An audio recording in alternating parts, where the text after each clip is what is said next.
Hello friends and welcome to Think Python. Today we'll learn about string methods, and in this we'll talk about some interesting things and functions that you can do on your string. So for this, let us take a small string. I'll call it MSD message and I'll say today is a beautiful sunny day, right? So this is our message and we define it like this. Alright, now the first function which you can use for your string is to know about the number of characters that you have in your string.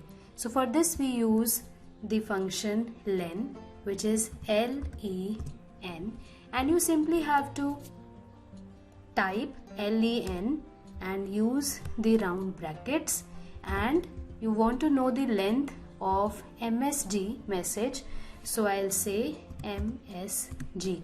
So length of MSG, and let's print this so that we know what is the length of our message. So I'll say print the len MSG, and when I run this on the output terminal we have 30, which says that the number of characters or the length in a string called message is 3030, right? So that is one function which you can use on your string.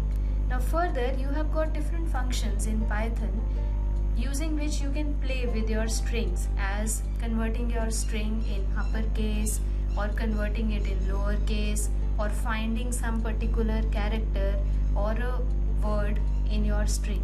So for this we use a dot operator. I'll show you how. To use the dot operator, whatever string you want to operate on, you'll type the name of that string. So the name of our string here, which is today is a beautiful sunny day, it is stored in MSG. So the name of the variable or the name of the string is MSG. So I'll type MSG and a dot. So the moment you press dot here, you have this whole list of functions that you can operate on. So please notice that all these functions are specific to only strings. As you can notice here, it is written str, str, str. So these functions which are specific to a particular object are technically called methods. So for example, you very well know about the print function, and just now you have learned about the length function len. So print is a general purpose function. You can print strings, you can print numbers, you can print any message you want to. So it is not confined to a particular object. So that is why we call print a function.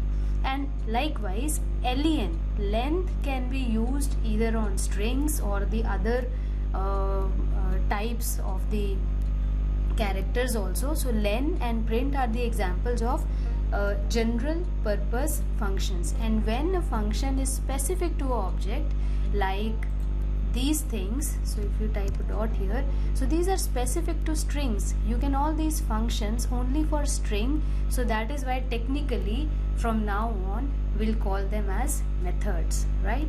So if I say message msg dot lower, right? So msg dot lower will convert this msg into lowercase. So let's print it.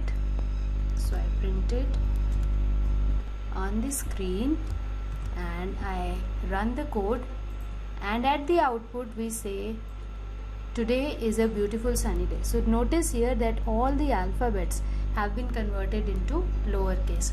Similarly, you can also convert these into uppercase. So I'll copy this, and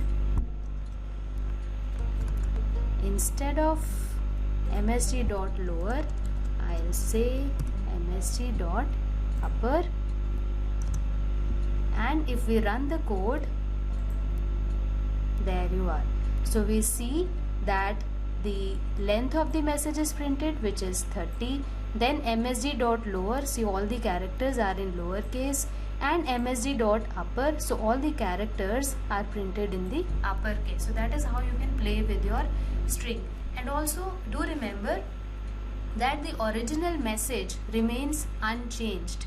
So this variable, this string which is stored in the value holder MSG, would be as it is as you have typed it. So this will only be returning the lowercase values, keeping the original MSG intact, right? Now one more operation that you can use with the dot is MSG dot find. So MSG dot find, not format, it is find.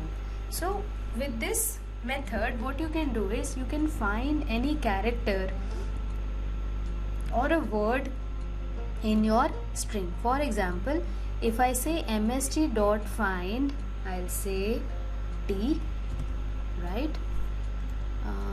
Inside the quotation marks, I'll say T.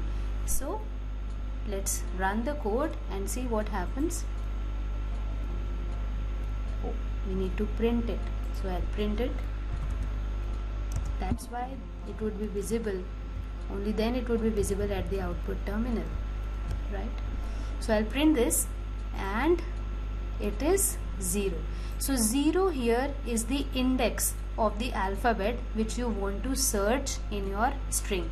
So because T is the first alphabet, so it returns the index of T, which is 0. So similarly, if I say instead of T, let us say I say B, right, and I run the code, so it gives me 11 because B is at the 11th index. Now you can also find a word instead of a single alphabet here. So if I say is, right, and I run it, so it returns 6. Now 6 is the starting index of the word is, right? So is starts at 6th index in my string called message. And one thing more which I want to tell you here is, if you type today here, what do you think? Will it give us some output or not? Just pause this and guess it. And now if I run it, so it gives me -1, or it returns a -1. So it returns a -1 whenever it is not finding that particular alphabet or that particular word in your string. Now why is today not found? So here we learn about very important concept that the find method is case sensitive. So here today is with T in caps. So if I give T in small alphabets, it will return a -1 value, which shows that there is no TODAY in lowercase present in the string message. So here if I change small t to capital T and I say find today and I run the code again, so it will give me 0 again, right? So that is how it is.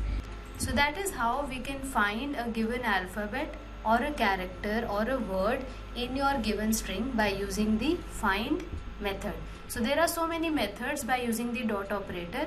You just go play with all the methods, type a string and try out all these methods. In case you face a problem, do let me know in the comment section below and I'll troubleshoot it for you. And the assignment for today's tutorial is to try all the dot methods which we have for strings. So I'll see you around in the next tutorial. Till then, take good care and have a good day. Bye bye.